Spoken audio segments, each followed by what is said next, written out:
Hi, ಎಲ್ಲರಿಗೂ ನಮಸ್ಕಾರ. Stock tax ಇನ್ ಕನ್ನಡ ಚಾನಲ್ಗೆ ಎಲ್ಲರಿಗೂ ಸ್ವಾಗತ.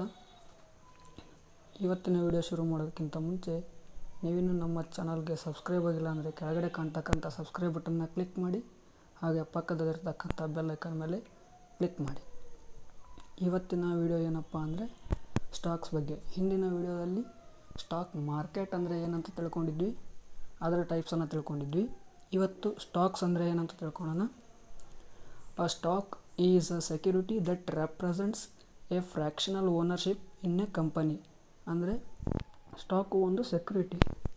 ಇದು ಏನನ್ನು ರೆಪ್ರೆಸೆಂಟ್ ಮಾಡ್ತಪ್ಪ ಅಂದರೆ ಒಂದು ಕಂಪನಿಯ ಭಾಗಶಃ ಓನರ್ಶಿಪ್ಪನ್ನು ರೆಪ್ರೆಸೆಂಟ್ ಮಾಡುತ್ತೆ. ಅಂದರೆ ನೀವು ಆ ಕಂಪನಿಯ ಒಂದು ಶೇರನ್ನು ಖರೀದಿ ಮಾಡಿದರೆ ನೀವು ಆ ಕಂಪನಿಯ ಭಾಗಶಃ ಓನರಾಗಿ ಮಾರ್ಪಾಡಾಗ್ತೀರಿ. Stocks are a type of security that gives investors a share of ownership in a company. Stocks ಅಂದರೆ ಒಂದು ಟೈಪ್ ಆಫ್ ಸೆಕ್ಯೂರಿಟಿ. ಅದು ಇನ್ವೆಸ್ಟರ್ಸಿಗೆ ಸ್ವಲ್ಪ ಶೇರನ್ನು ಕೊಡುತ್ತೆ, ಹಾಗೆ ಆ ಕಂಪನಿಯಲ್ಲಿರ್ತಕ್ಕಂಥ ಸ್ವಲ್ಪ ಭಾಗಶಃ ಓನರ್ಶಿಪ್ಪನ್ನು ಆ ಇನ್ವೆಸ್ಟರ್ಸ್ಗೆ ಕೊಡುತ್ತೆ. ಈ ಸ್ಟಾಕ್ಸನ್ನು ನಾವು ಈಕ್ವಿಟೀಸ್ ಅಂತಲೂ ಕರಿತೀವಿ. Okay, next types of stocks. ಅಂದರೆ ಸ್ಟಾಕ್ಸಲ್ಲಿ ಯಾವ್ಯಾವ ಟೈಪ್ಸ್ ಬರ್ತಿವೆ ಅಂತ.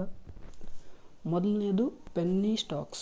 ಪೆನ್ನಿ ಸ್ಟಾಕ್ಸ್ ಅಂದರೆ ಇದನ್ನು ನಾವು ಪ್ರೈಸ್ ಮೇಲೆ ಕನ್ಸಿಡರ್ ಮಾಡ್ತೇವೆ. ಬಿಲೋ 50 ರೂಪಾಯಿಗಿಂತ ಯಾವ ಸ್ಟಾಕ್ಸ್ ಇರ್ತಾವಲ್ಲ ಅವನ್ನು ನಾವು ಪೆನ್ನಿ ಸ್ಟಾಕ್ಸ್ ಅಂತ ಕರಿತೀವಿ. ಮತ್ತು ನೆಕ್ಸ್ಟ್ ಸ್ಮಾಲ್ ಕ್ಯಾಪ್ ಸ್ಟಾಕ್ಸ್. ಅಂದರೆ ಇವನ್ನು ನಾವು ಪ್ರೈಸ್ ಮೇಲೆ ಕನ್ಸಿಡರ್ ಮಾಡಲ್ಲ, ಆ ಕಂಪನಿಯ ಮೇಲೆ ಕನ್ಸಿಡರ್ ಮಾಡ್ತೇವೆ. ಈ ಸ್ಮಾಲ್ ಕ್ಯಾಪ್ ಸ್ಟಾಕ್ಸ್ ಅಂದರೆ ಯಾವ ಕಂಪನಿಯ MC ಅಂದರೆ ಮಾರ್ಕೆಟ್ ಕ್ಯಾಪ್ ಬಿಲೋ 5,000 ಕೋಟಿ ಇರುತ್ತಲ್ಲ, ಅಂದರೆ 5,000 ಕೋಟಿಗಿಂತ ಕಮ್ಮಿ ಇರತಕ್ಕಂಥ ಮಾರ್ಕೆಟ್ ಕ್ಯಾಪನ್ನು ಯಾವ ಕಂಪನಿ ಹೊಂದಿರುತ್ತೋ ಅದನ್ನು ನಾವು ಸ್ಮಾಲ್ ಕ್ಯಾಪ್ ಕಂಪನಿ ಅಂತ ಕರಿತೀವಿ. ಆ ಸ್ಮಾಲ್ ಕ್ಯಾಪ್ ಕಂಪನಿಯ ಸ್ಟಾಕ್ಗಳನ್ನು ನಾವು ಸ್ಮಾಲ್ ಕ್ಯಾಪ್ ಸ್ಟಾಕ್ಸ್ ಅಂತ ಕರಿತೀವಿ. ಇನ್ನು ಮಿಡ್ ಕ್ಯಾಪ್ ಸ್ಟಾಕ್ಸ್ ಅಂದರೆ ಈ ಮಾರ್ಕೆಟ್ ಕ್ಯಾಪ್ ಏನಿರುತ್ತಲ್ಲ ಅದು 5,000 ಕೋಟಿಯಿಂದ 20,000 ಕೋಟಿ. 5,000 ಕೋಟಿಯಿಂದ 20,000 ಕೋಟಿ ತನಕ ಏನಿರ್ತದಲ್ಲ ಆ ಸ್ಟಾಕ್ಸನ್ನು ನಾವು ಮಿಡ್ ಕ್ಯಾಪ್ ಸ್ಟಾಕ್ಸ್ ಅಂತ ಕರಿತೀವಿ. ಅಂದರೆ ಆ ಕಂಪನಿಯ ಸ್ಟಾಕ್ಸನ್ನು ಮಿಡ್ ಕ್ಯಾಪ್ ಸ್ಟಾಕ್ಸ್ ಅಂತ ಕರಿತೇವೆ. ಇನ್ನು large cap stocks. Large cap stocks ಅಂದರೆ ಮಾರ್ಕೆಟ್ ಕ್ಯಾಪ್ 20,000 ಕೋಟಿಗಿಂತ ಜಾಸ್ತಿ ಇರ್ತಕ್ಕಂಥ ಕಂಪನಿಯ ಸ್ಟಾಕ್ಸ್ಗಳನ್ನು ನಾವು ಲಾರ್ಜ್ ಕ್ಯಾಪ್ ಸ್ಟಾಕ್ಸ್ ಅಂತ ಕರಿತೀವಿ.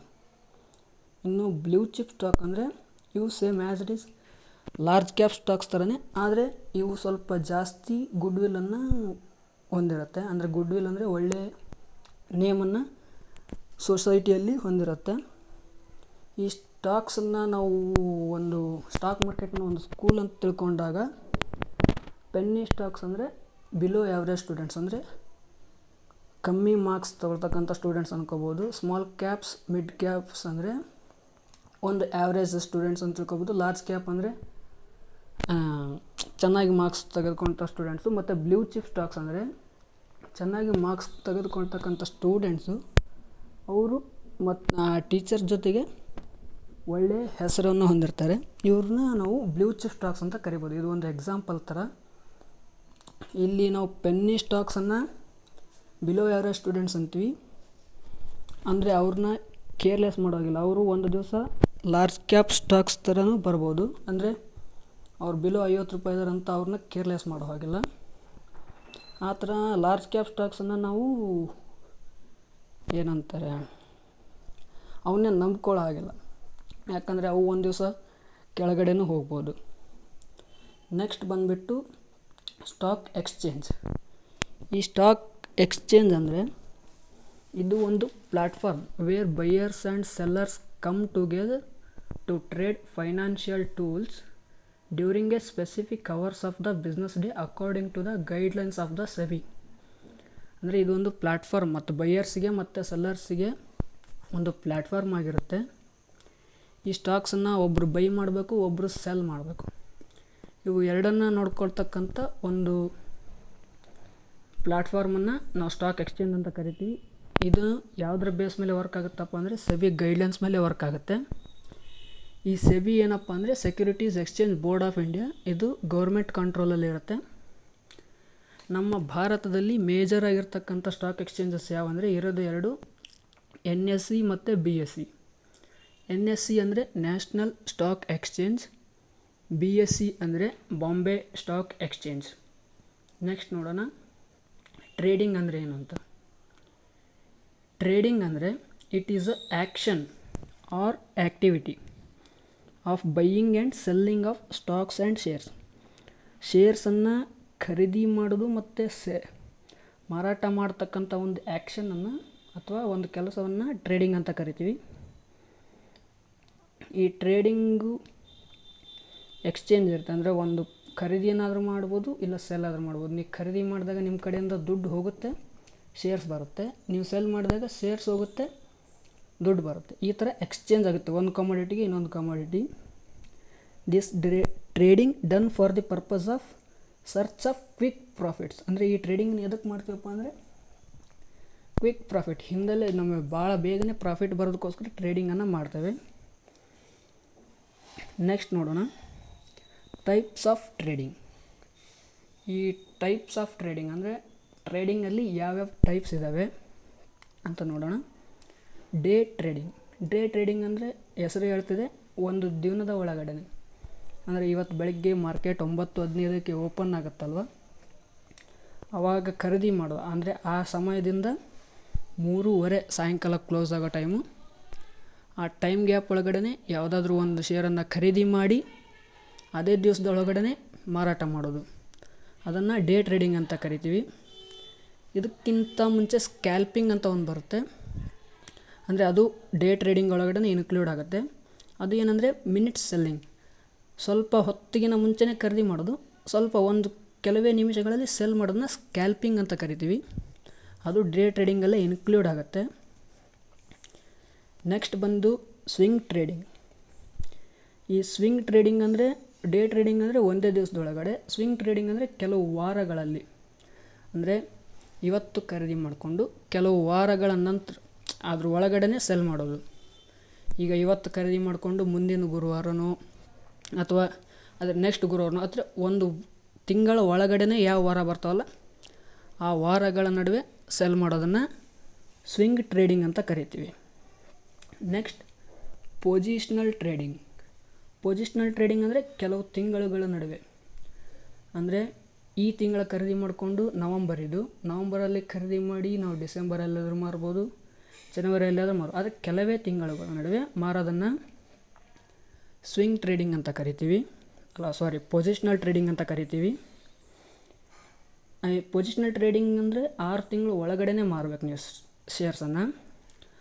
ಅದನ್ನು ಮೀರಿನೂ ನೀವು ಹೋಲ್ಡ್ ಮಾಡ್ತಾಯಿದ್ದೀರಿ ಅಂದರೆ ನೀವು ಟ್ರೇಡರ್ಸ್ ಆಗಿ ಇರೋಂಗಿಲ್ಲ, ನಿಮ್ಮನ್ನು ಇನ್ವೆಸ್ಟರ್ಸ್ ಅಂತ ಕರೀತಾರೆ. ಓಕೆ, ಇನ್ವೆಸ್ಟರ್ಸ್ ಅಂದರೆ 6 ತಿಂಗಳ ಮೇಲೆ ನೀವು ಆ ಶೇರನ್ನು ಹೋಲ್ಡ್ ಮಾಡಿದಿರಿ ಅಂದರೆ ನೀವು ಶಾರ್ಟ್ ಟರ್ಮ್ ಇನ್ವೆಸ್ಟರ್ ಆಗಿ ಕನ್ಸಿಡರ್ ಮಾಡ್ತಾರೆ.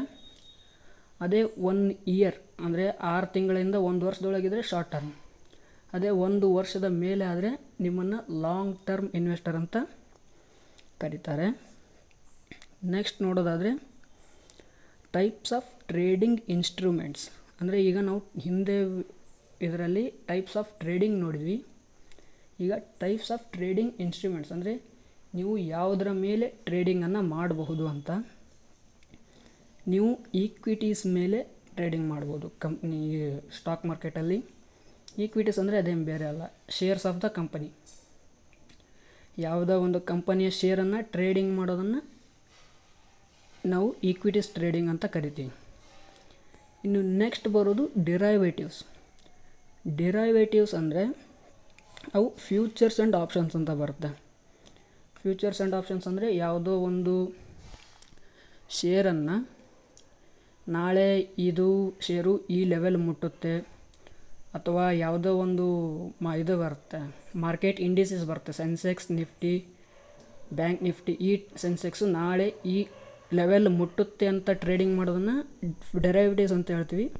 ಅದು ಒಂದು ವಿಡಿಯೋದಲ್ಲಿ ಹೇಳೋದಕ್ಕೆ ಆಗಲ್ಲ ಅಂಥೇಳಿ ನೆಕ್ಸ್ಟ್ ಇದು ಅದ್ರ ಸಂಬಂಧನೇ ಇನ್ನೊಂದು ವಿಡಿಯೋ ಮಾಡ್ತಾಯಿದ್ದೀವಿ. ಇದರಲ್ಲಿ ಪೂರಾ ಹೇಳ್ತಾ ಹೋದರೆ ವಿಡಿಯೋ ಸುಮ್ಮನೆ ದೊಡ್ಡದಾಗ್ತಾ ಹೋಗುತ್ತೆ. ಅದಕ್ಕೋಸ್ಕರ ಅದಕ್ಕಂತಲೇ ಒಂದು ಸಪ್ರೇಟ್ ವೀಡಿಯೋನ ಮಾಡ್ತೀವಿ, ಆವಾಗ ಅದ್ರ ಬಗ್ಗೆ ತಿಳಿಸ್ಕೊಡ್ತೀನಂತೆ. ನೆಕ್ಸ್ಟ್ ಕಮಾಡಿಟೀಸ್ ಟ್ರೇಡಿಂಗ್ ಅಂದರೆ ಗೋಲ್ಡ್ ಮೇಲೆ ಅಥವಾ ಕ್ರೂಡ್ ಆಯಿಲ್, ಮೀಟ್ ಅಂದರೆ ಗೋಲ್ಡ್ ಮೇಲೆ ನಾವು ಟ್ರೇಡಿಂಗ್ ಮಾಡೋದಾಗಿರ್ಬೋದು, ಅಥವಾ ಕ್ರೂಡ್ ಆಯಿಲ್ ಅಂದರೆ ಈಗ ಪೆಟ್ರೋಲಿಯಂ ಪ್ರಾಡಕ್ಟ್ಸು ಅವೆಲ್ಲ ಬರ್ತಾವಲ್ಲ, ಆಯಿಲ್ ಪ್ರಾಡಕ್ಟ್ಸು, ಅದ್ರ ಮೇಲೆ ನಾವು ಟ್ರೇಡಿಂಗನ್ನು ಮಾಡೋದಾಗಿರ್ಬೋದು, ಅಥವಾ ಮೀಟ್ ಮೇಲೂ ಟ್ರೇಡಿಂಗ್ ಆಗುತ್ತೆ. ಇದನ್ನು ನಾವು ಕಮಾಡಿಟಿ ಟ್ರೇಡಿಂಗ್ ಅಂತ ಕರಿತೀವಿ, ಆಯಿತಾ. Equity trading, derivative trading, commodity trading, ಇವು 3 ಟೈಪ್ಸ್ ಆಫ್ ಟ್ರೇಡಿಂಗ್ ಇನ್ಸ್ಟ್ರೂಮೆಂಟ್ಸ್ ಇದ್ದಾವೆ. ನಾವು ಫ್ಯೂಚರ್ ಆ್ಯಂಡ್ ಆಪ್ಷನ್ಸ್ ಬಗ್ಗೆ ಇನ್ನೂ ಒಂದು ವಿಡಿಯೋನ ಮಾಡಬೇಕು ಅಂದ್ಕೊಂಡಿದ್ದೀವಿ. ಅದನ್ನು ಮುಂದಿನ ದಿನಗಳಲ್ಲಿ ಮಾಡಿ ನಿಮಗೆ ಯಾವ ಟೈಪ್ ಬರುತ್ತೆ ಅದು ಈ ಡೆರೈವೇಟಿವ್ ಟ್ರೇಡಿಂಗ್ ಅಂತ ತೋರಿಸ್ಕೊಡ್ತಾಯಿವಿ. ಇದು ಅಷ್ಟು ಇವತ್ತಿನ ವಿಡಿಯೋ ಆಗಿತ್ತು. ಈ ವಿಡಿಯೋ ನಿಮಗೆ ಇಷ್ಟ ಆಗಿದ್ದರೆ ಲೈಕ್ ಮಾಡಿ, ಹಾಗೆ ಏನಾದರೂ ಡೌಟ್ಸ್ ಇದ್ದರೆ ಕಾಮೆಂಟ್ ಬಾಕ್ಸಲ್ಲಿ ಕಮೆಂಟ್ ಮಾಡಿ, ಹಾಗೆ ನಿಮ್ಮ ಫ್ರೆಂಡ್ಸ್ ಜೊತೆಗೆ ಶೇರ್ ಮಾಡಿ. ನೀವಿನ್ನೂ ನಮ್ಮ ಚಾನಲ್ಗೆ ಸಬ್ಸ್ಕ್ರೈಬ್ ಆಗಿಲ್ಲ ಅಂದರೆ ಕೆಳಗಡೆ ಇರತಕ್ಕಂಥ ಸಬ್ಸ್ಕ್ರೈಬ್ ಬಟನ್ನ ಕ್ಲಿಕ್ ಮಾಡಿ, ಹಾಗೆ ಪಕ್ಕದಲ್ಲಿರ್ತಕ್ಕಂಥ ಬೆಲ್ ಐಕನ್ ಕ್ಲಿಕ್ ಮಾಡಿ. ಅದರಿಂದ ನಾವು ಯಾವುದೇ ವಿಡಿಯೋನ ಅಪ್ಲೋಡ್ ಮಾಡಿದ ತಕ್ಷಣ ನಿಮಗೆ ಒಂದು ನೋಟಿಫಿಕೇಷನ್ ಬರುತ್ತೆ. ಅದರ ಮುಖಾಂತರ ನೀವು ನಮ್ಮ ವಿಡಿಯೋನ ಬಹುಬೇಗನೆ ನೋಡ್ಬೋದು. Thank you.